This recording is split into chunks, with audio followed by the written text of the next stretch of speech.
welcome to another episode of Surgeons' Lives. I'm your host, John Monson. My guest today is Steve Schwaitzberg, who is the chairman of the Department of Surgery in the University of Buffalo in upstate New York. Steve was born in Boston, but did his medical school and residency in Baylor in Texas before returning to New England, where he was in faculty at Tufts. He has been in Buffalo since 2015. Steve is probably best known for his work in the field of minimally invasive surgery and rose through the ranks to become president of SAGES. However, his interest in minimally invasive surgery was initially tweaked when he was serving in Desert Storm and recognized that a minimally invasive approach would be ideal for a military setting and the early return to active duty. He is an educated man with a lot to say about the way we approach each other, as well as the way we work on models of service. Don't forget to like and subscribe to the channel, and send us your comments, please, about what you like and any suggestions you may have. So without further ado, let's go over to the interview. I'm John Monson, and this is Surgeons' Lives. Well, thank you very much for joining this latest episode of the globally famous, or not quite, Surgeons' Lives. Thank you so much. I appreciate you taking some time out of your busy life. If you've had the opportunity to see any of these interviews before, you'll know that it's very informal, casual. Spend a little time talking about career to date. Sure. But then also about what I call stuff that matters, stuff beyond the CV, really. But really, just to set the scene, I usually ask people to start with a little bit of background to their life and career, starting with the words, I was born in. Sounds good. Now you're going to edit if we make goofs? Um, I can edit if you say something completely libelous or illegal, but I try to run it straight through, so Okay. it doesn't really matter if you make a goof. All Depends right. what the goof is, of course. All right. Well, that sounds great. Well, I was born in Boston and spent the first couple years as a young one in that city. And my father moved and my mother moved to Kensington, Maryland when I was 3. And I lived in a sort of a cookie cutter neighborhood where all the houses were of one of 3 designs. And, and if anybody's watching and has a map, it's funny what you remember even when you were a kid. I lived at 3715 Emily Street, which was named after the daughter of the developer. Oh, right. Her name was Emily. And grew up there till I was about 13, and then moved to a different part of Kensington, to a bigger neighborhood that was just in slightly different school districts. So I found new schools. And around that time, they started clearing the land for the Mormon Tabernacle outside of Washington, D.C. So I grew up as a teenager watching that gigantic, beautiful building go up. And that was kind of an interesting experience. Yeah, I can imagine. What did your folks do? My father he did 2 things. He sold industrial chemicals in large quantities. And along the way, he met Steve Wynn, the casino person. And Yeah. at that time, before Steve was a casino person, he was owner of a bingo parlor that he inherited from his father and his business partner. And my father took over the running of the business as Steve moved to Las Vegas to become Steve Wynn. And the money that's generated 1 nickel at a time created enough income to go off and do that adventure. which played into my life a few years later because when he was running the Golden Nugget Casino, I had a chance to spend a summer working there with one of my fraternity brothers, and spent a summer in Las Vegas working directly for Steve Wynn. What might have been? What might have been? It was an interesting experience. I guess we'll go back to it since we can try to go into chronology. As a kid, I wanted to be a pilot, and I joined Civil Air Patrol and spent 7 years as a Civil Air Patrol cadet, which was an amazing experience. I think it started my leadership journey because you would have to, in order to going through they didn't have badges, they had ranks and promotions. Yeah. You had to read books on leadership and communications and aircraft, flight, physics and things like that, but got interested in organization of people and trying to make things work better. I got a flight scholarship and I was a pilot. I soloed when I was 16, had a pilot's license when I was Oh 17. wow, that's pretty. I mean, it's obviously young, but is that exceptionally young? Well, it's the minimum, but there are Yeah. other kids who grew up in flying families who Right. probably Yeah. accommodate that. But I spent a lot of time doing that. And, Civil Air Patrol's mission is to support search and rescue for downed civilian aircraft. All right. Got involved in that on the ground and a little bit in the air. And it was an amazing, amazing experience. Civil Air Patrol is still healthy and strong today, and there are cadet and adult squadrons all over the United States. And as I graduated from, high school, I still wanted to pursue my dream of becoming an astronaut and a pilot.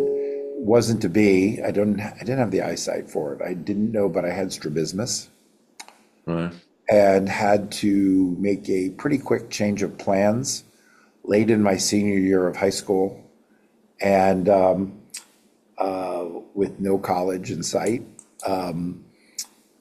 He sort of made a cold call to Johns Hopkins University, and somebody was charitable. They said, well, let's come and talk about it. It was the end of Vietnam. It's 1973.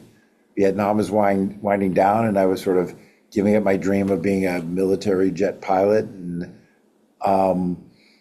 they sort of just took me in. Well, seeing as So I'm a bad role model for my children because I just sort of called up Johns Hopkins and somebody seemed to have an extra spot that day and I had a chance. So I was thinking mainly of the fact that you didn't have the eyesight to fly planes, but you clearly had the eyesight to be a surgeon. yeah, and it's not that I couldn't see I or know. anything, but being a jet pilot, at the end of Vietnam, the filter gets tighter and tighter. So it's Yeah. the best of the best of the best because they don't need anybody who doesn't meet that Yeah. criteria. Sure. And And was there medicine in the family at all, or no, nothing. no My one? father was the first college graduate in the family, Right. and he went to NYU, had a degree in marketing. He had been in the Air Force, though, which has sort of spawned my Yeah. love of Civil Air Patrol, which is the official auxiliary of the U.S. Air Force. Right. And my original, goals were sort of dashed, and I wanted to be a marine biologist. So I was into computers. I had an opportunity even in high school to work on computers. I was into computers and scuba diving and wanted to be a marine biologist. And was working in the lab isolating G6PDH of all things in a fish called Fungillus daphneus.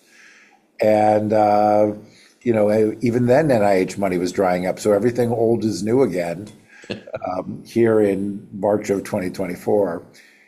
And, my mentor said, there's not going to be a lot of hope in getting government funding.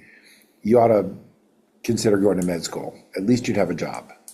So I was at Hopkins, That's which was true. one of Yeah. those incredible, great pre-med factories. And I was with some amazing people who have gone on to some incredible medical careers, Drew Pardall at Hopkins and Gary Marone in Pittsburgh. And sort of halfway through my sophomore year, I go, I think I want to go to med school, and decided that, maybe being a marine biologist wasn't going to be quite the right thing, and sort of walked into the pre-med office while other people were sort of walking out with their poor scores in organic chemistry and things like that. And they were just sort of incredulous that somebody now wants to say, hey, I want to be a pre-med. And which became the right decision, looking back. And they said, well, and looked it over. I was a biology major. It's all the same classes and had done well. And I needed more English and this and that.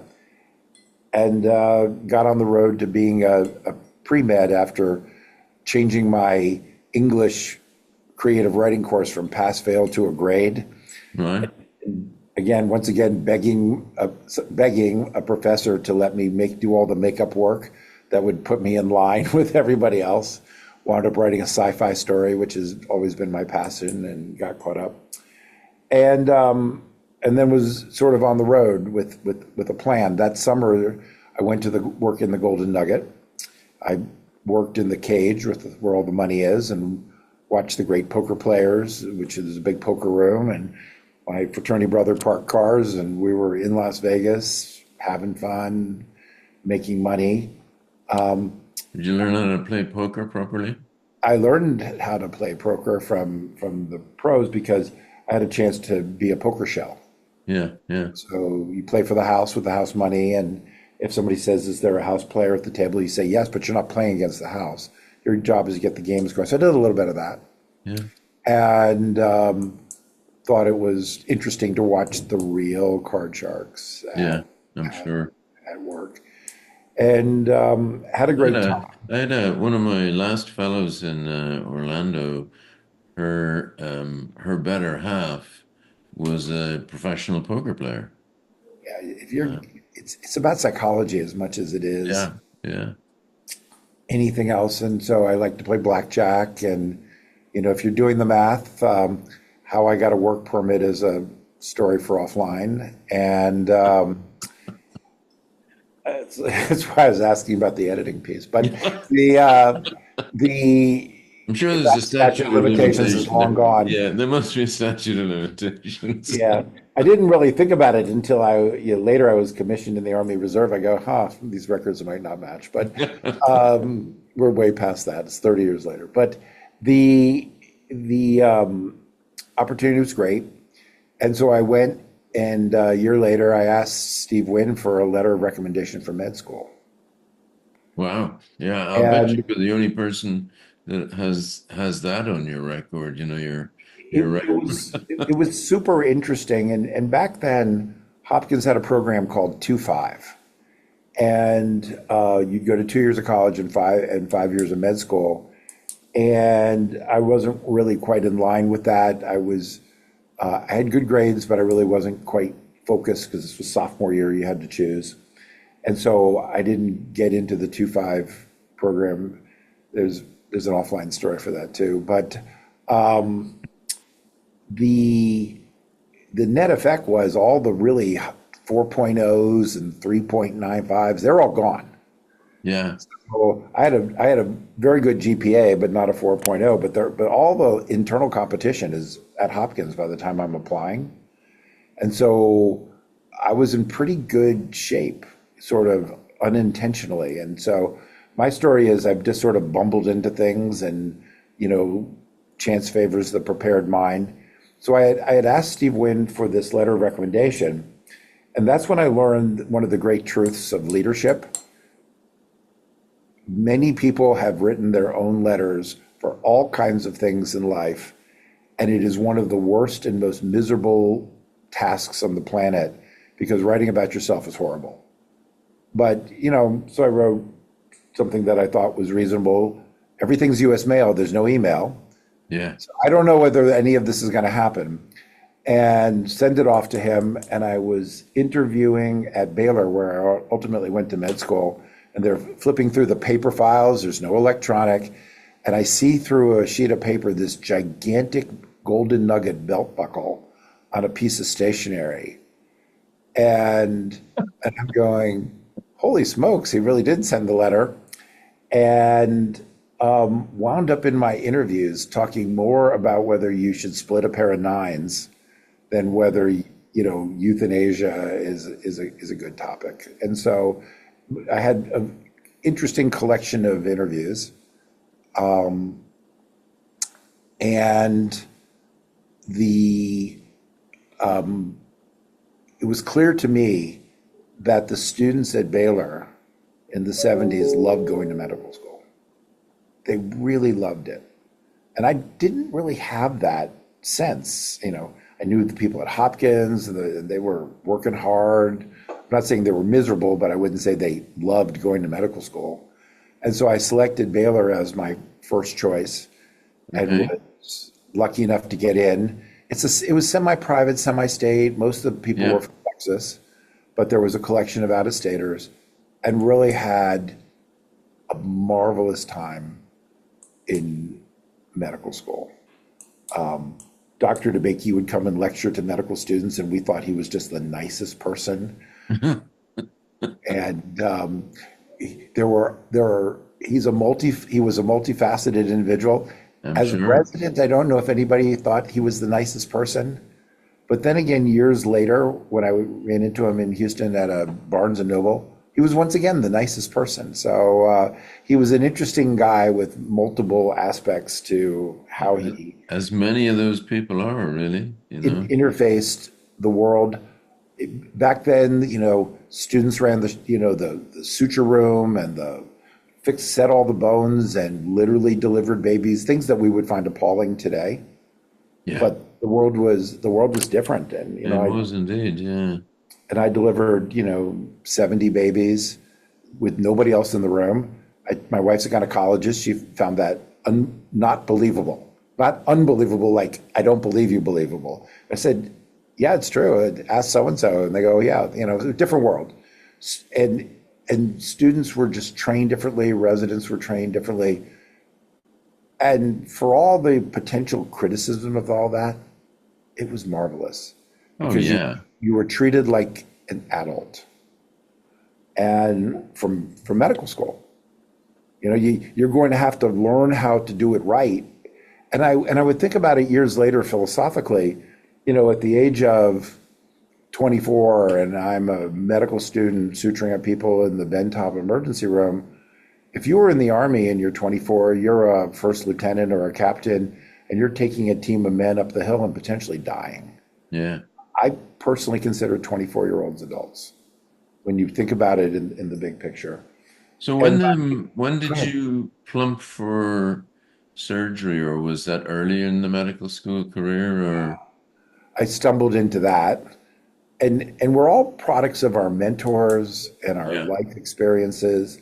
And I was a nerd. I was a complete nerd. So if you remember medical school, there's like one kid. I didn't sit in the front row.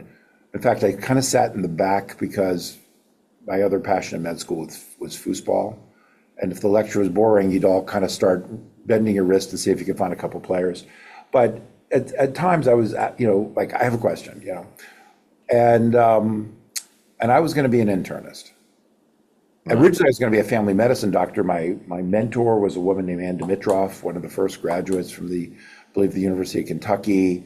Went to the Family Practice Association. They served po' boys, which is a big deal in the South. I didn't know what it was, and so medical students follow the food, but especially the free food. Yeah, free food is absolutely.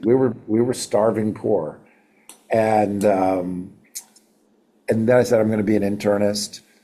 Did medicine first, really sort of into the whole. I carried Harrison's around. Nobody knows what a Harrison's is now. It was those big red books, and it was heavy, and I was about the science, and I was about the nerd. You must have been quite a bad nerd, because there was a smaller version of Harrison's that you could carry around rather than the big one. I had the whole book. And in this process of sort of being dedicated to the truth, I had a run-in with one of the medicine attendings. Wow. He said the sky was green. I had my Harrison's. I flipped it open. We're like in a room with like 6 or 7 people. And I flipped it open, And I opened it up, and it clearly says on page 350, the sky's blue. Dr. So-and-so, the sky is blue. Little did I know that I had made a mortal enemy as a poor little medical student on medicine. Grades come out, and I get a pass. Not a high pass, not an honors. I get a pass. And I'm like devastated because I thought I was going to be an internist. And the residents said, you're great. The private guys, it was split public and private. I was all primed for medicine. And for all that. And I was completely disillusioned. And I went back to him and he said, I've been waiting for you. Like he failed me on that part of the rotation so that I would have to come back and grovel. And, he eventually gave me a pass instead of a failure. I didn't make honors, which I felt was like a failure of purpose. Yeah. I'm adrift. I am adrift. And my next rotation was surgery. My plan was to do it and get it over with because surgeons were mean and the training was long and the medicine doctors tell them where to cut. And I get on this rotation at Ben Taub, and I'm in the Ben Taub shock room and watched, multiple emergency thoracotomies, and some were successful, some were failure. And I remember standing there going just spontaneously, I want to do that. And I want to do that right here in this room. And when I applied for residency, I applied to a couple places. I only applied to like 9 places. Yeah. And where did you land? Baylor. I stayed at Baylor. Yeah. And I knew that staying at Baylor would mean spending 62 days in a row in the ICU without going home or on the floor. Yeah. Literally live in rotations. And, I loved the whole surgery experience. I met Stanley Crawford and, Dr. DeBakey's associates and all those amazing people who also impacted my life in positive ways. I still kept in touch with George Noon, who was like one of my idols. As a medical student, this was when the Joint Commission was coming along. The hospitals found that they were like 50,000 discharge summaries behind. Noon was like hundreds and hundreds, if not thousands. And so he would pay students in 1976 or so $5 a chart, which was big money. Yeah, that's he a taught lot me how to of money. dictate. He goes, this patient was discharged 3 years ago. Nobody cares. Just get it on paper. Yeah. And, I would do 10 of these an hour. So $50 an hour in 1975 was a gold mine. And he was a pilot and I was a pilot. And, we went, Well, it's more than your resident. It's more than your resident get paid now. Without a doubt. And so, but he also, oddly enough, John, did the kidney transplants and worked with the renal service. And he did the parathyroids as a heart surgeon, because at Baylor, everybody did everything. Yeah. That's where I learned to do endocrine surgery. And it has been part of my career. I mean, people go, oh, you're SAGE's president and all this. But I have always done endocrine surgery. Yeah. Like Barry Nabonet does endocrine surgery, in Kentucky. But I was taught to do endocrine surgery by a heart surgeon. And it's been an amazing part of my career, and I've done a couple thousand cases. And so you never know. I guess part of the message is you never know what is going to be relevant at the time. Yeah, yeah, exactly. And so I was going to say to you, one of the great phrases that a friend of mine says is that everybody's CV in retrospect looks as though it was designed properly, but not at the time. You're wondering what you're doing, etc. So as you said, you were SAGE's president, etc. Do you remember where you were standing or where you were when you first heard about laparoscopic cholecystectomy, for example? Yeah, I do years later. I was at Tufts by then as an attending surgeon, and they were talking about doing this through a laparoscope. And I truthfully thought that was like the stupidest idea I'd ever heard in my entire life. Yeah. This was right after, the great video demonstration at the college, and I love doing gallbladders. Like, why would you want to ruin a perfectly good operation? And, Yeah. and part of the message is not being so fixed in your thinking that you can't adapt. But, this experience at Baylor and going on this sort of spontaneous journey wherever it takes you, Baylor was such an interesting place because you could graduate in 3.5, or 4 years. So it was June after 3 years, and I ran into the dean of students, and he says, well, what are you going to do when you graduate? And I said, well, I'm going to graduate in 3.5 years and go be a Club Med doc for 6 months. And he just thought that was the stupidest idea he had ever heard. And I had said to I think him, it's a great idea. The question is whether it was a wise idea. well, he said, I said, do you have something better in mind? He said, well, I do. He says, one of our infectious disease fellows didn't show up. And I said, yeah. And he says, I've had a few future surgeons do this fellowship in infectious disease, and it's been really positive for their careers. And I said, well, his name was Major Bradshaw, an unbelievably wonderful person. And I said, well, Dr. Bradshaw, I don't know if you noticed, but I didn't do a medicine residency. And his comment was, it's highly overrated. And I said, well, okay. But I said, in that same vein, I don't know if you noticed that graduation was 3 weeks ago. He goes, that's not a problem either when you're the dean. So I did one more rotation at Parkland because that was my other interesting place to go. And my medical school degree is dated August 1st, 1980. And I started 11 months of an infectious disease clinical fellowship. So I did my year of medicine. So I met the goal of being an internist, but just for a year, and learned just so much. This was like pre-AIDS. This sort of strange disease was just being talked about. Learned a lot about candidiasis and bacterial infection and the utility of CAT scan. Nobody knew what any of this stuff meant. What does it mean when there's fluid around the aorta, and the patient has no fever? I mean, there's just such an amazing experience. We did consults for Cooley and DeBakey and Crawford and all these amazing people, knowing that I was going to go into surgery. And I decided. So 40 years, 45 years later, Yeah. you're sitting in tropical Buffalo, chairman of a department. That's a pivot and a half. At what point did you decide to pursue an academic surgical career? And when did you say, I'm going to be a chairman?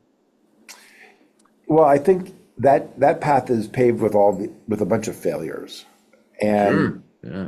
my original goal in residency was to become a pediatric surgeon. And there were only about 14 or 15 programs back then. And life gets in the way. I was married as an intern, divorced as a chief resident. You're not your best self when you're on the interview trail under that much stress. And so I didn't get in the first time, and said, I'm going to take one more shot at it. So a lot of people don't get into these fellowships the first time. So I have a lot of perspective on failure and what it means and not to give up. So I went to Boston to the Children's Floating Hospital, and I go, it's a research and clinical fellowship. It's not leading to residency. So I went to one of my mentors, the late and amazingly great David Feliciano, who had been at Baylor. And I said, well, David, what do you think I should study? And we had just had a patient die of hypothermia. He says, why don't you study hypothermia? Well, that's sort of the beginning of the answer to your question, John. So I get to Tufts, I meet another amazing person. They said, the lab's down on the 4th floor, go find it and look for Ray Conley. He'll get you squared away. And Ray goes, well, what do you want to do? I want to study hypothermia. And it's like, well, what do you want to do? And chance favors the prepared mind, because some people from MACOM, which was the largest microwave semiconductor corporation in the world, was doing some related things. And I asked him, I said, can you use microwaves to warm blood? And, I really wasn't fully formed with a plan yet. I was still hoping Yeah. I might become a Sure. pediatric surgeon, didn't know whether I was going to do academics or not. And just a genius guy named Ken Carr thought about it. He goes like this, he's doing some math in his head. He goes, yes, I think so. We all knew that you can't put a bag of blood in a microwave oven because that'll turn it into mud. And we went out and got grants to study microwave blood warming, proved that it was safe, changed the blood banking recommendations, built a functional device, got a patent, and I liked it. Wasn't part of the plan, but I go, Yeah. I like it. And literally spent some time thinking about, am I going back to Texas? Am I going to do this or that? And I said, well, I'll give this academic thing 5 years. Right. If I'm not getting anywhere, I'll go into private practice.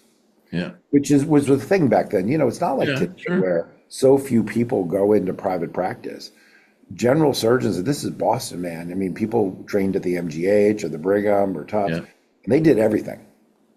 Your case could be a thoracotomy followed by a gallbladder followed by a Yeah, thought. for sure. And it's Very, very different. there's still some legacy of that now. And it's still actually important to have a few truly Yeah. general surgeons.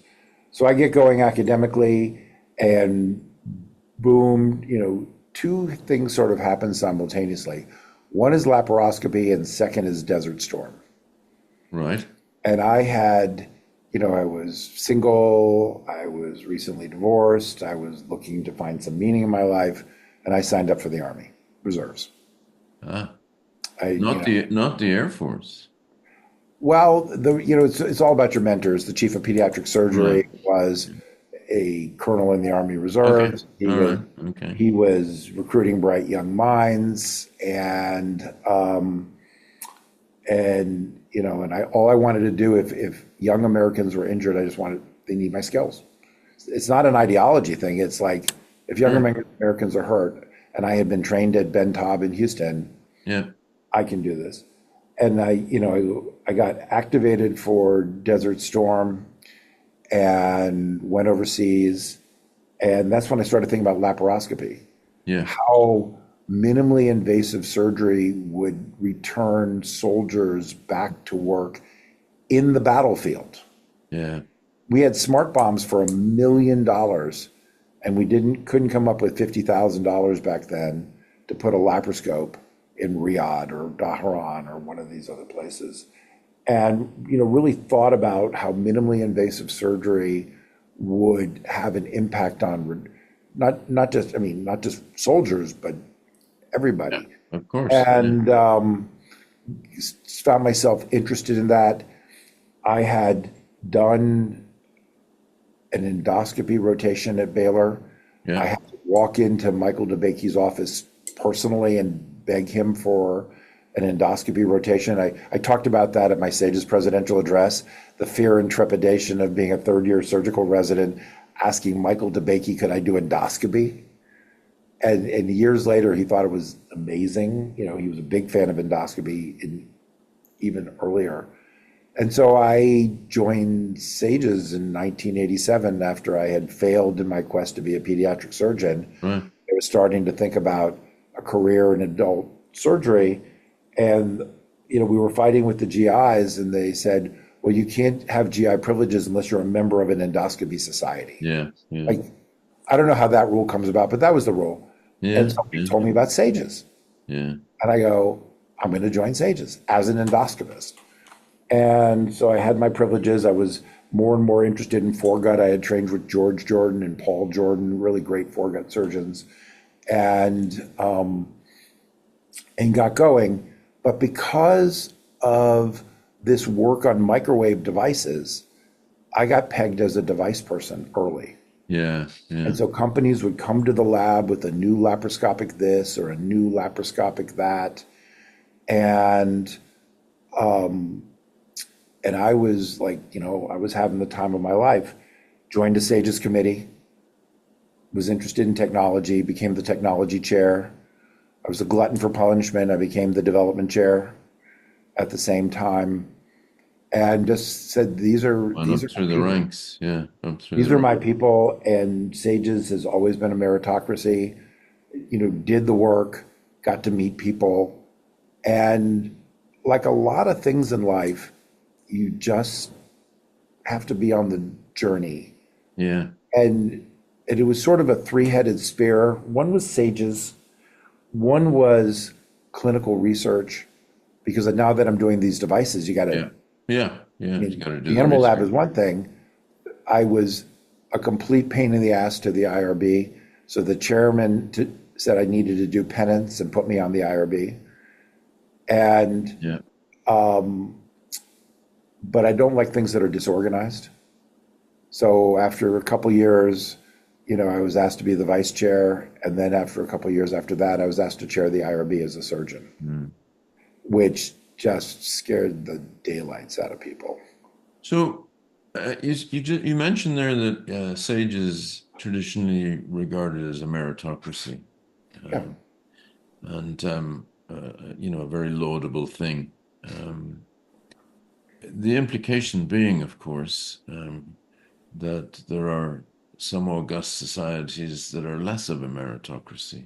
Um, and it has struck me in recent years that some of the more recent societies, such as Sages, which was relatively recent, have indeed been a meritocracy and rarely struggled with for any sustained period of time with diversity issues, etc. I mean, it's a very diverse society in terms of ages and ethnicities, etc., etc.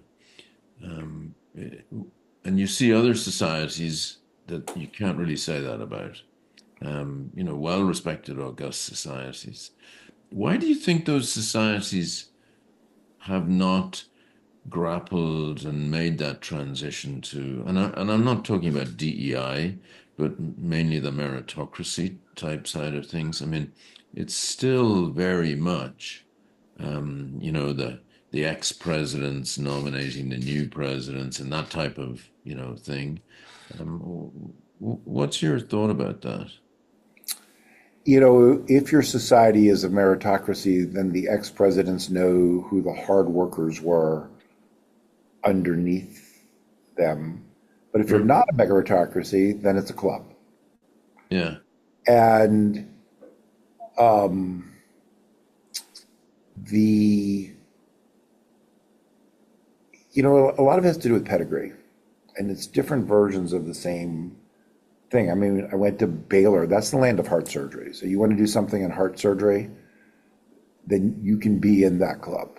yeah, But yeah, I was like the only person in my class to do general surgery. yeah, yeah, And and so I didn't like get ejected out with that built-in meritocracy. Came from Texas. I went to Boston, wasn't part of that rich MGH, Brigham tradition.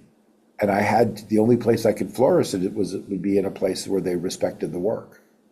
yeah, And don't get me wrong, everybody who has ever succeeded has gotten there with the help of the yeah. people who value them. And And I on the shoulders of others.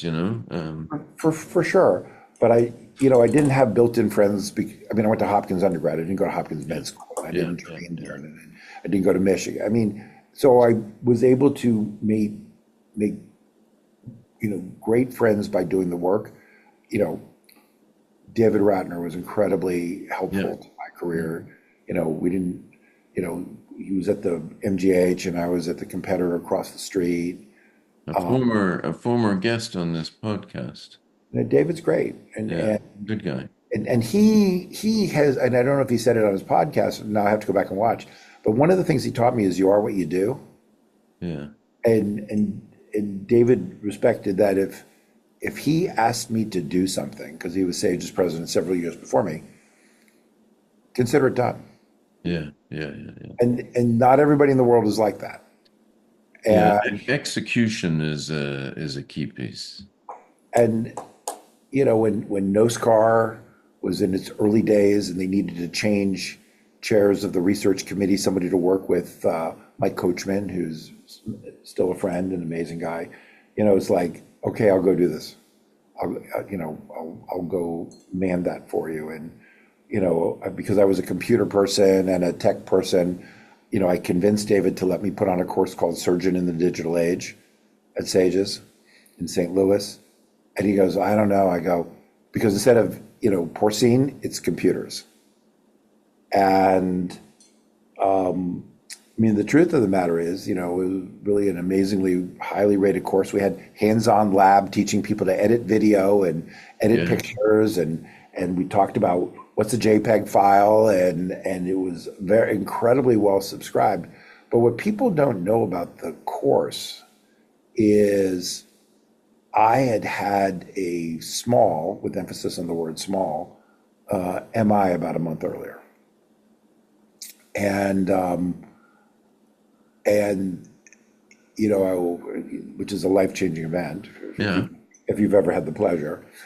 And yet I wasn't even going to let that. Thankfully, no, so far. Thankfully, no. But I wasn't even going to let that stop me from putting on this course. Yeah. And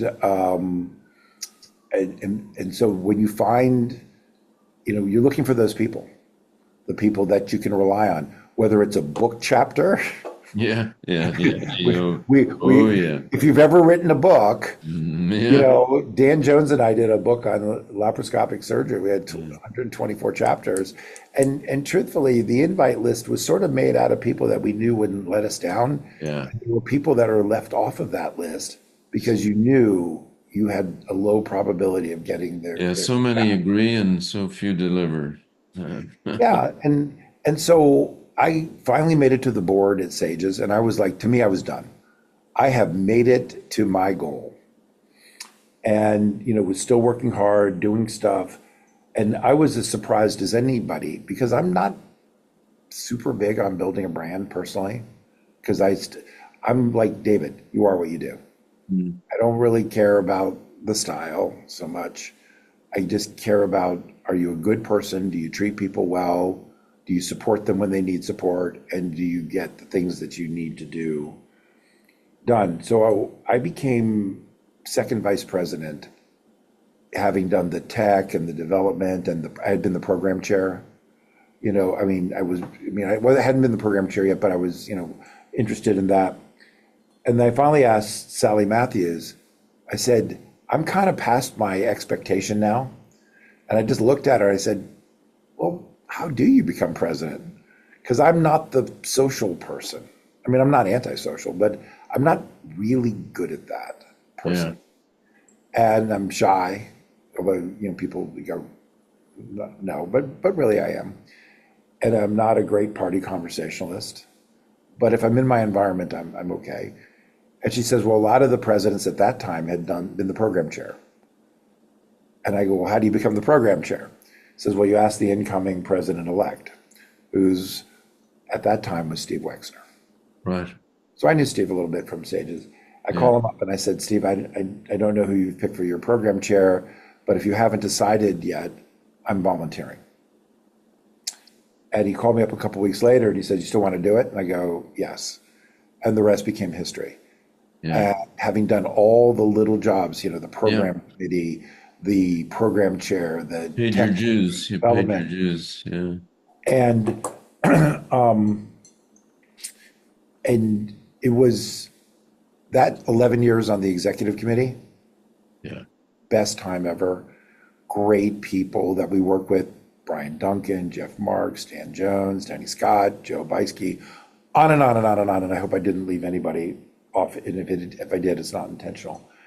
And a lot of those people went on to be Leanne Feldman, who wrote the Fuse manual, when I was walking down the street outside of a cafe and go, I think we should do energy. And I called up Joe Beiske, I was the president-elect. I go, we need to do energy. We need to do a program. And I called up Dan Jones and I said, listen, Dan, I need you to take on this project for me. And Dan and Leanne and Pascal Schuber and even Dan's wife, who's an anesthesiologist, all got in the fun. And people who do Fuse think it's one of the most important things they learn in surgery, because we are all wielding these weapons of mass destruction Yeah. every day. And the year that I became president, I went to my boss, I was now at Harvard, and said, I want you to give me a 10% pay cut. And he goes, why? I said, I'm going to be the SAGES president, and this is going to be the best year of my life. And I want you to cut my pay so that that is the message to all my fellow chairs that I am taking all of this seriously, as well as, he says, you don't have to do this. I go, yes, I do. And the truth of the matter is, the opportunity to represent SAGES literally around the world, Yeah. was Huge. Yeah. huge, just so amazing. But when you ask the question, because that was, around 2011, my 5 years in the IRB reorganizing clinical research for Tufts got me interested in whether I could do that in a surgery department. So that's the obvious pivot. You've been in Buffalo now how long? 10 years. And I was 10 years in Cambridge as the chair before that, and 5 years as the IRB chair. So I've been in charge of something Yeah, for for 25 a years. long time. Yeah, for a long time. And so if I was to ask you, I mean, I think you've told me what you're good at, whether it's leading sages or, leading a smaller group or leading a larger group, such as a couple of departments. What's your blind spot, your weakness? Yeah, you know, we all we are all imperfect. Very much so. Yeah. I think biggest my biggest blind spot from people who, I trust and this and that would say you are too trusting of people. Yeah. And simply because you would never shaft anybody doesn't mean other people wouldn't shaft Yeah. people. And there are people who have seen a few things like that. It's not like an everyday event, but I can go back and go, I'm just profoundly disappointed in X, Y, or Z. People I were Yeah. really good to. And, I've run all of these departments with an ethos, with a set of values, because you can't make enough rules. Yeah. No, for I've sure. been occasionally too trusting of people. It's not like made bad business decisions, to any significant degree, but I've had occasionally too much faith in people along the way. Yeah, it's most definitely something that resonates with me. And when you look back over your career and your obviously if you reach a senior level of leadership, the balance between success and failure is strongly in favor of success. You wouldn't have got there if you were a consistent failure. But nonetheless, if you have any insight, you're able to identify the once a decade you make a big error. And it's Yeah. usually exact in my personal experience and in my story, it's always been an individual who I trusted, and just got I made a wrong judgment about an individual. And the problem is it has a profound and long-lasting effect on you. Without a doubt, and I think related to that is that its failures are, I have spoken honestly with certain people and have taken a few bullets for it. Yeah, yeah, for sure. And I kind of, I study leadership. I'm a big fan of reading and this and that. And on this, I do sci-fi history and leadership basically on audio while I walk my dog or when I had a long commute in Boston. And I guess that not wanting to play the game excessively, Yeah, giving the fake smile, being a truly what you see is what you get person. If I'm unhappy, you know it. yeah, I think you're doing great. You know it because my thing is there's no limit to what you can accomplish if you're willing to give the credit away. Yes. And but Being we live in willing a to world of being willing to bask in reflected glory is what I call it. absolutely. And there are collections of people just looking for credit. Yeah. Yeah. And because, you know, David had it right. You are what you do. You either did it or you didn't do it. If you didn't do it, you don't deserve the credit. You can figure out how to claim it if you wish, but you know, that's different. I believed in supporting people on their next phase of their journey, even if it hurts. You know, whether somebody comes to me who's worked for me for a long time and said, I have this opportunity. And my first response is always the same. How can I help you? And do you need a letter from me? And, you know, that So, makes you vulnerable. so not that you're done yet, but how would you like to be remembered? I think that the things, you know, these are not necessarily tombstone things, but I would hope that people thought that I was creative. I thought of things in Hmm. different ways and came up with new ideas, even if some of them were hard to do. If they were easy, they would have already been Yeah. done. I would hope that people would think that I was supportive of people's careers. I started a master's program when I arrived, and we put about 17 or 18 people through it, giving them different ways to look at the intersection of surgery and something else. We call it Surgery Plus.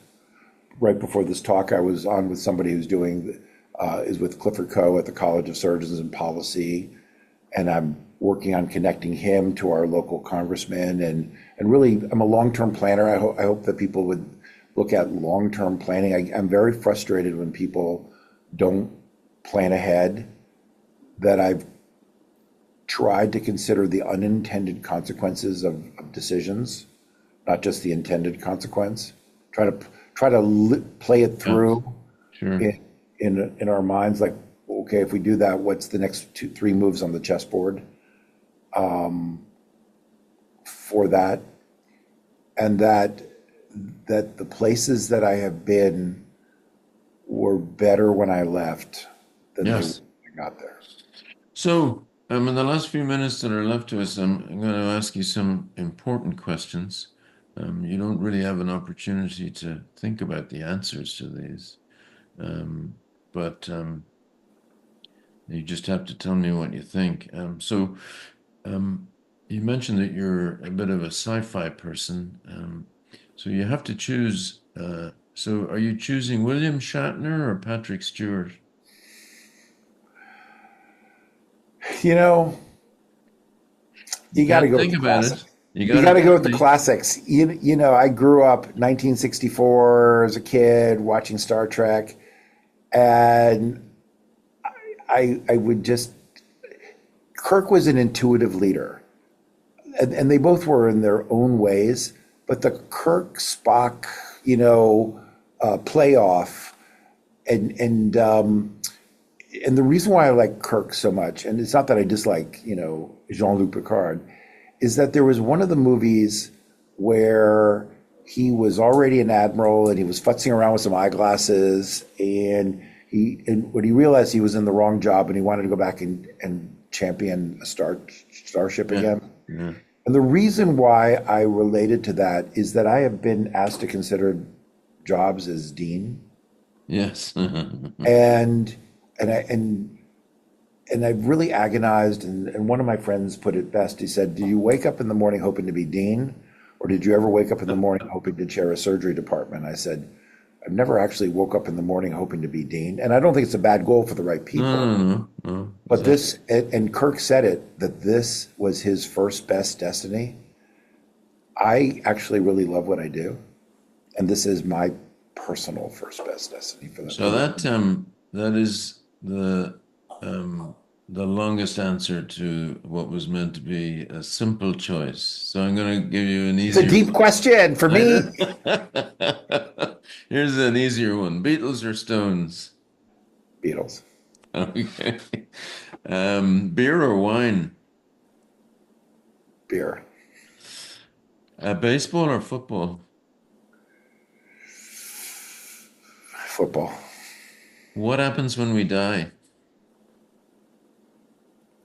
I can only hope there's something to follow.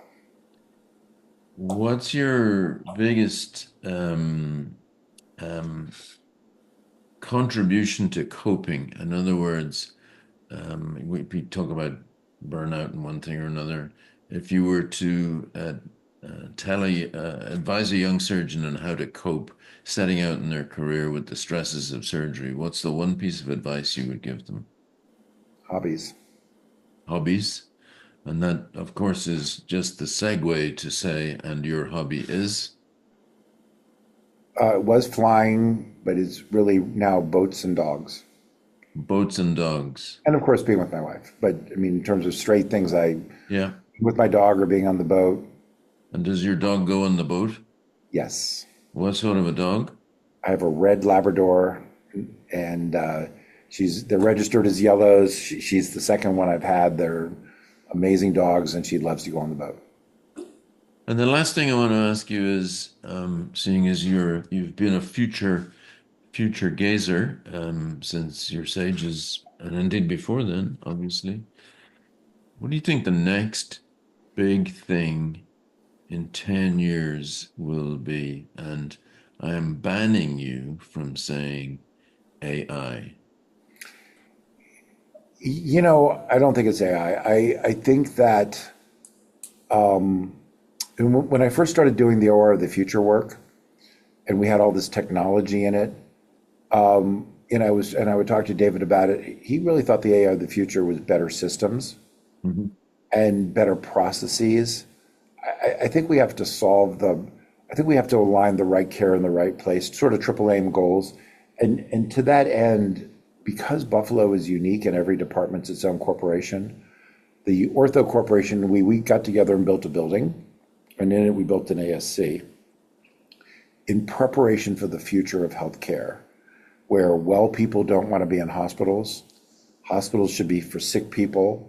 We will finally figure out how to compensate the sick people doctors appropriately, and we Yeah. will find a way to make the well people care as efficient and as friendly as possible. I am the world's biggest fan of competition. I think we are starting to live in a multi-robot world. I am a big fan of that competition makes us better in so many ways. Monopolies are not good for us. And And I and think one of the take things that American medicine with a small m has to do is to shift away from compensating people for doing procedures right. because it's too late. It's the wrong metric. Yeah, And I wrote a paper about this years ago in Jax about changing the metrics around inguinal hernia. Why yeah, don't you pay me to be the best doctor? And sometimes being the best doctor is not operating. yeah. I think we'll be more transparent. We're doing research on the transparency of consent. But from a technology point of view, I think this telerobotics has legs. I think there's going to be a shortage of surgeons, that there's going to be more and more regional of care, and that some of these operations that are well done robotically, and I'm a big laparoscopic surgery fan. Like, Yeah, I don't need to do a gallbladder. I don't even need it to do a hernia, but I understand why people like doing it. yeah, yeah, sure. But this idea of sitting in Boston and maybe doing the hernia in Warsaw, New York, I think Yeah. we'll figure that out. And there's a lot of interesting hurdles along the way, regulatory and emergencies. But once you decide that you have a problem to solve, then you go, okay, if he's bleeding, let's talk about how we're going to solve it. So, I think we'll do some of that. so one of the things that, I used to give a talk on, the future and MIS and stuff like that. And I remember about 20 years ago, um, my slide set had one of those fantastic pictures of, a surgeon in New York bouncing the signals off a satellite to the Amazon Delta doing the operation.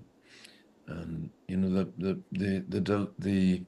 glitch in that, and it's always been the glitch in that, is that if you have the infrastructure, the financial infrastructure to actually set that up, you actually don't need to do it in the first place because you probably have the people on the ground in your target location.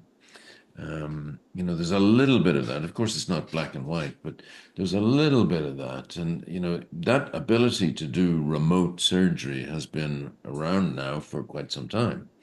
But it hasn't developed the sustainable legs just yet. And it'll be interesting to see how it does. Well, but I liken that, one of the things that I did do creatively was insert the notion of video into the medical literature. Yeah, yes, When we started working with surgical endoscopy, there was no category for this. So that's how you know you're first. There's not a category. yeah, And what I had been looking at was this convergence of speed of the internet, the cost of computers, and the cost of the digital editing software all coming to convergence in around 2004. And that was the insight. And that, they got a big award for that and all that jazz. But I think the same thing's going to happen with this telerobotics, this laying down of dedicated fiber, and that the cost of the hardware will come down through competition. And now it's a question of getting the talent to the right place. And these are all yeah, converging forces. And there's a lot of stuff like that. If you can sort of go, what needs to happen? And there are companies, working on it to address a need. And how do we mentor people? If we yeah. move all the high-end doctors to regional care centers, what happens 30 miles from a hospital? No, for sure. And those are some of the, and so you have to go back and attack those problems. But it's studying how things come together that will lead to change. I think AI is going to be problematic. I think, one of the, you and I both grew up in a generation where you disseminated your knowledge through publishing papers. And assuming you had access to the journal, you were basically handing over your intellectual effort for free. And it was useful to an extent. Nowadays, people hand over their intellectual property to a YouTube video on doing a procedure.